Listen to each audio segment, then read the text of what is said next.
Hello, hello! Luto tayo ngayon guys ng parmesan balls. So, kung wala kang balls, eto na lang yung gawin mong balls. Balls. Sorry. Pasensya na at ako'y bagong hired lang. Bagong hired ni Ate Marge. So, sa mga hindi pa sumusuporta dyan, support naman kayo. Mahilig akong mga panang itlog. Char lang. So, papakulo. Ano yan, water?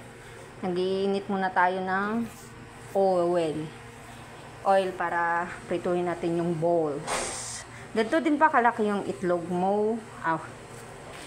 May mga size yan, may small. Ito, medyo large to. Ganito din ba ang balls mo? Char lang. So, sample tayo guys kung mainit na ba ang ating mantika. Naglagay akong isa. Hindi pa siya mainit.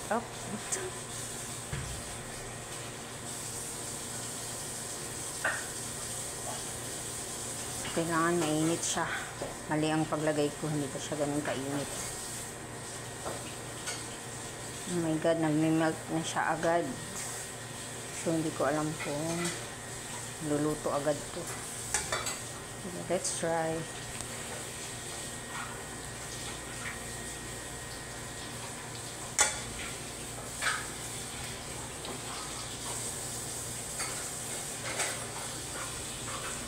So, dahil malaki ang kawali na pinaglutuan natin, pwede natin ilagay lahat ng hinandaan nating parmesan bowl. So, ang pangalan ko pala nito is parmesan bowl.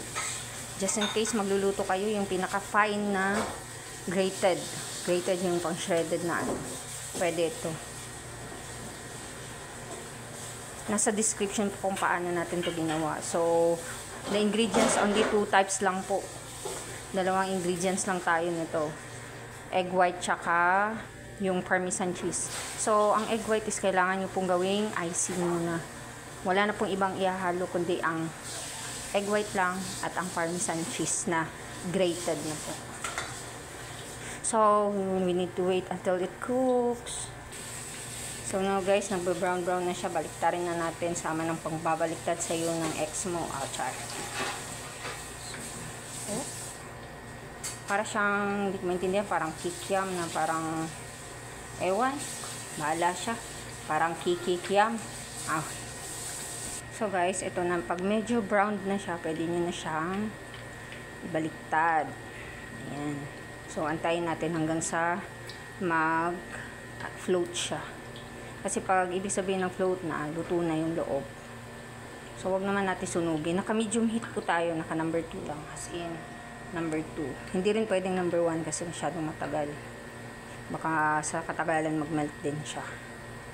So, antayin lang natin result. Ito napalaki. Ito yung large size. Ganito din ang balls mo. Char lang. Guys, ito na siya guys. Luto na to kasi lumutang na siya. Parang parang bangkay char. Siyempre, luto na siya. Tsaka, hindi ko alam kung bakit nagkaganito. Pero may naiisip pa kayo sa... Naiisip nyo ba yung naiisip ko? Sana wag dirty-minded ha. Green-minded lang.